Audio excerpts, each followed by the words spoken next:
In East London in the 60s, the Kray twins are the gangster princes of the city and everyone is terrified of them. Ron is bloodthirsty and illogical, while Reggie is a street-fighting man. One morning, Reggie leaves the house to bring tea for the policemen who have been tailing him. He mocks Nipper for sitting there doing nothing instead of catching the real criminals. Then Reggie goes to his car and finds his friend Albie instead of his driver Frank. Albie explains that Frank hasn't shown up for work, so Reggie decides to go to his apartment to find out what happened. On the way, Reggie talks to all the neighbors, who like how much he cares. The cops continue to follow him and Nipper gets angry because civilians choose to talk to a gangster but not to the police. At the apartment, Reggie meets Frank's sister Frances and flirts with her until her mother sends her back inside. Eventually Frank comes out and finally gets to work. During the trip, Reggie keeps asking Frank things about Frances. Eventually they stop by an alleyway, where Reggie and Albie quickly sneak away. Nipper stops the police car too and tries to follow them, but no matter how fast he runs, he loses track of them. Afterward Reggie and Albie visit Ron, who is in a mental hospital. He served 3 years in prison for grievous bodily harm but eventually was declared insane. Ron tells them a story about using mind powers to force people to give him their food and the duo pretends it's fascinating. Reggie is desperate to get his brother out, so he sends one of his men to threaten the psychiatrist in charge of Ron's evaluation. The doctor is so terrified after hearing Reggie's name that he tells the parole board that Ron is healthy now and can be released. After the paperwork is done, the doctor privately warns Reggie that Ron is a psychopath and gives him some medicine that Ron must take twice a day to avoid trouble. Sometime later Frances gets ready for a date with Reggie and ignores her mother's disapproval. Reggie takes her to the club he owns, explaining that he invites both celebrities and criminals because his clients love the mix. The date is interrupted when Reggie's men take him to another table because there's something important that needs his attention. It turns out that Jack has been stealing some of the money he gets from selling illegal substances as part of Reggie's operation. To Jack's surprise, Reggie forgives him as long as he brings the money back tomorrow and promises not to steal again. Reggie even gives him a cigarette, only to then hit Jack and threaten to kill him if he does something stupid again. Then Reggie returns to the date and tries to bond with Frances. She asks him if he enjoys being a gangster and he pretends he isn't. Instead he says he's just a club owner. He gives a funny speech about the state of the world and Frances kisses him. A few weeks later, Reggie takes Frances to the forest so he can introduce her to Ron, who is living in an RV. Frances notices another guy leaving the RV so Ron explains he likes men. In fact he shares too much information about his taste in the bedroom. He also mentions that he and Reggie will rule the whole city soon. The Kray twins have a rivalry with the torture gang from South London. The leaders are brothers Charlie and Eddie Richardson. They hang victims by their feet and painfully torture them until they give them the information they want. Today they're very angry because they've found one of Reggie's men operating on their side of the river, so they send a car to run over Reggie as a warning. In revenge, Reggie sends an even bigger car to crash into the restaurant where the Richardsons are having lunch. Tired of this fight, the Richardsons send George to visit the Krays and invite them to neutral ground so they can settle things. George insults Ron and causes him to take out his gun, so Reggie sends him away. An hour later the twins go to the meeting at a pub, only to be surrounded by the rival gang since this was a trap all along. Ron starts ranting with his hands in his jacket pockets, pretending he has guns while asking for a shootout. The enemies are freaked out by Ron's crazy face and the guns, so they let him leave. During all this, Reggie just keeps pouring a glass of beer. After his brother is gone, he starts insulting the gangsters and reveals he's brought brass knuckles. At the same time Ron comes back with 2 hammers and hits an opponent on the back. A fight ensues and even though the torture gang has more fighters, the Krays are absolute savages. They beat up every man without mercy and Ron even bites someone's face. The twins easily win the battle and while Ron keeps hitting the unconscious men, Reggie drinks his beer. On the day of the World Cup final, the cops find Charlie in the gang hideout and arrest him. He gets sentenced to 25 years for fraud, extortion, and assault. Now there's nobody left to stop the Krays from taking over London. They hire a lawyer named Leslie, who helps them set up legitimate business operations to cover their illegal ones. Leslie uses intimidation through words and the law to convince the owner of the local casino to sell it to the twins. Reggie likes Leslie and considers him useful, but Ron doesn't trust him. He dislikes how Leslie gets things done by negotiating like a businessman because he thinks that's being a sneaky scammer, when a gangster should actually be direct and rough. Ron also hates how Leslie keeps saying we as if he was part of the Krays. One day Leslie informs the twins that the American Mafia wants to do business with them. Ron isn't interested in working with them but Reggie makes Leslie set up a meeting. The situation is tense and Reggie isn't impressed at first, however the Americans have brought a suitcase full of money and another one full of bearer bonds. The Americans are asking for a business deal and for the profits to be divided 40-60, however Reggie asks for 50-50. His offer is accepted and they make a toast to celebrate. Ron accidentally starts talking about his private life again but the Americans laugh, calling him brave for admitting those things. As days pass, the casino's success continues to grow and establishes Reggie's cover as a legitimate businessman while he still does dirty business behind closed doors. Just like his pub, the casino is filled with both celebrities and criminals to attract the curious and edgy crowd. Reggie continues to date Frances and Ron keeps on being eccentric, to the point of bringing a donkey to the casino. The medicine keeps him calm but hasn't really cured him. The end of the year approaches and Reggie has to return to prison to finish out a sentence that had been on appeal. As soon as Reggie steps into prison, the guards brutally beat him up before taking him to his cell. All the other prisoners see him and shout encouraging words. However, Reggie is in terrible pain and when he reaches his cell, he begs for mercy. A cop brings him water and Reggie reveals he's been acting by stealing his handcuffs. After cuffing the guard to the bars, Reggie takes his baton and hits him while the other prisoners cheer for him. A few days later, Ron tells Frances that he's seen Reggie and he sends his regards, but he doesn't want her to visit him. Afterward, Ron meets with Leslie and keeps asking for money for some ridiculous ideas. It seems that since his brother went to jail, Ron has slowly been losing it. He and Leslie have the same argument every day and eventually Ron snaps, throwing Leslie's papers off the table. He's tired of being a businessman, he just wants to be a gangster who takes the money he needs whenever he feels like it. A tired Leslie promises to try something with the bank, but also reminds Ron that he isn't afraid of him.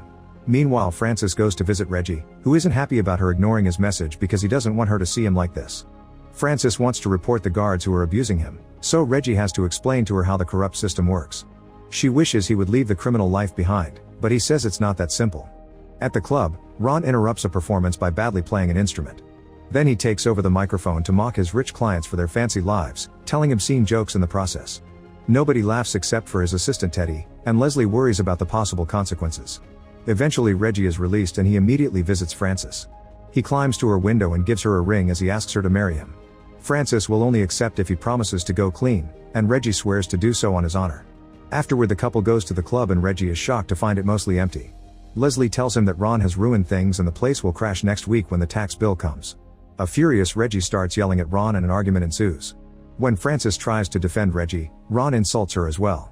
Reggie finally snaps and throws his brother on a table.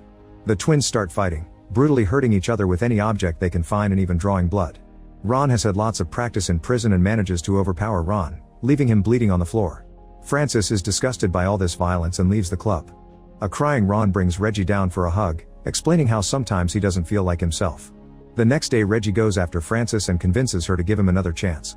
In the meantime, Nipper has started to follow Ron instead of Reggie and takes lots of pictures. However, Ron starts making friends with various members of the House of Parliament and invites them to his apartment, where he throws parties with young men who are hired to please the old politicians. The police can't arrest him without getting important people involved too, so the higher-ups cover everything up and Ron continues to be safe. Reggie shows Frances a club in the West End, which he wants to buy to look like a proper businessman again. The owner agrees to sell 50% of the club and Reggie knows he can get the rest later. Ron is afraid that he may lose his relationship with Reggie, so he sends Teddy to intimidate the club owner to try to stop the deal. Teddy starts breaking things at the bar, so the owner cancels the deal but also calls the police. Both twins are then charged with extortion, and when Frances visits Reggie in prison, she makes a big announcement: she'll only marry him if he's found innocent. A few days later, a picture of Ron with a politician ends up in the newspaper and the government rushes to cover it all up. This includes getting the twins out of jail and getting an innocent verdict. Reggie ends up buying the whole club at a discount that same night. When Nipper enters the club to investigate, Reggie mocks him, pointing out that technically Nipper works for him because he's under orders of his politician friends. The twins take a picture with Nipper and send it to the police captain, who orders Nipper to stop investigating the craze. Sometime later, Reggie and Frances finally get married. Her mother still disapproves and wears black as if it was a funeral. Before the wedding, she tries to talk her daughter out of it, but Frances ignores her. Ron notices that Frances' mother doesn't sing during the ceremony and calls her out in front of everyone. Although Reggie promised to stay clean, this doesn't last long. 2 weeks after the wedding, he's already doing dirty business again. This keeps him away from home a lot, and Frances is tired of sleeping alone. She realizes her husband really likes being a gangster after all. Frances tries to bond with Ron and his parents, but they criticize everything she does because they don't think she's good enough for Reggie. To make matters worse, Nipper has started to follow her. To deal with all this, Frances starts taking too much medicine and becomes an addict. When Jack makes another mistake, Reggie enjoys getting to beat him up. He also buys a car from Frances to keep her happy, but he still turns her down when she asks him to spend time together. One afternoon at the pub, Leslie tells Reggie that he needs to start thinking about his future with a family and maybe come clean for real. Ron is furious to hear this and hits Leslie with a bottle, even throwing a few glasses while the men take the lawyer to the hospital. Reggie starts yelling at his brother and realizes he hasn't been taking his medicine, which explains why he's been more volatile lately. Sometime later, the American gangster talks to Reggie in private to ask him to do something about Ron. It's dangerous for him to appear in public with politicians and he's become a loose cannon. However, Reggie refuses to let his brother down. When he gets home, he doesn't even say hi to Francis. In the meantime, George is trying to work on his own after the torture gang broke up. He enters the Crae's territory and beats up the owner of an important warehouse. The next day the man asks Ron for protection, so Ron goes on a rant about people who suck at their jobs and agrees to kill George if the warehouse owner pays him well. That night, Ron enters a pub and shoots George in the head right in front of everyone. Later at home, Reggie tries to yell at Ron for what he did, but he can't because their mother may hear. He quietly orders Teddy to get rid of the clothes and gun that Ron used at the pub. He also asks Albie to look for every witness to find out if they went to the police. Before leaving, Reggie leaves the medicine bottle and tries to remind Ron to take it. The next day Francis asks Reggie to let Ron go to jail, but Reggie refuses and is disappointed to realize that Francis is an addict now. At Scotland Yard, Nipper is given permission to open an official investigation on the Craes, using George's murder as a basis. Ron is called for a police lineup, but none of the witness identifies him because they're too scared of the gang. Francis grows more frustrated every day because the gang starts to hang out at her house and people on the street don't want to talk to her while she's with Reggie. He even confirms that he threatened the witnesses to avoid trouble. One afternoon it starts raining and Francis runs outside to try to close her car, but she's struggling. Instead of helping her, Reggie mocks her because she only has the car thanks to his illegal activities. He shakes the car and insults her, so Francis slaps him and goes back inside. A furious Reggie follows her and throws her around the room before taking advantage of her and beating her up. The next day Francis finally leaves for good. Ron finds her on her way out and helps her with her suitcases while talking about the situation. He's happy to see her go, but at the same time he doesn't approve of his brother hitting her because that's not how their parents raised them. Francis kisses his cheek as thanks and Ron says he's always liked her. A few weeks later Reggie tries to visit Francis, but Frank doesn't want to let him in. An argument ensues, so Francis interrupts them and agrees to hear Reggie out. He begs her to come back and swears he's changed, however Francis doesn't believe him and goes back to her family home. Afterward Francis realizes she'll never escape this hell and takes enough medicine to self-delete. Frank finds the body and calls Reggie, who returns to say his final goodbye and put the wedding ring back on her finger. During the funeral, Francis' mother blames Reggie for her daughter's death. One night at the club, Ron hires Jack to kill Leslie. Jack goes to the lawyer's house, but when Leslie opens the door, he doesn't shoot fast enough. Leslie starts fighting him for the gun and in the struggle, he gets shot in the leg. Jack uses the opening to run and Leslie opens fire, but Jack is already gone in his car. In the morning, Nipper visits Leslie at the hospital and gets him to talk by promising to protect his family. A few hours later, Reggie learns from his spies that Leslie told Nipper everything and even gave him documents. All the people who saw George die were given witness protection, so they agreed to talk too. That night Ron throws a party at his house and Reggie attends because he's hungry for revenge. As soon as Jack arrives, Reggie starts yelling at him for ruining their business. Jack asks Ron for help, but Ron won't protect him. Then Jack insults Reggie for what happened to Francis, so Reggie pulls out a gun and tries to shoot him in the head, but he has no bullets. When Jack tries to run away, Reggie grabs a knife and viciously stabs him multiple times until he dies in front of all the guests. Ron asks Reggie why he did this and Reggie explains he killed Jack because he can't kill his own brother, no matter how much he wants to. After putting the knife in Ron's pocket, Reggie leaves. Albie follows him out to scold him for his actions, but Reggie just punches him and walks away. Thanks to all the witnesses at the party, the police finally have enough evidence to arrest the twins and ignore their influence with the parliament. This is based on the real story of the Crae twins. Reggie spent 33 years in prison and was released on compassionate grounds 2 weeks before his death in 2000. He died of cancer at 66. Ron was declared insane and sent to a mental hospital again, where he died at 61 of a heart attack in 1995. Make sure to subscribe and turn on notifications so you can watch more videos like this. Thanks for watching.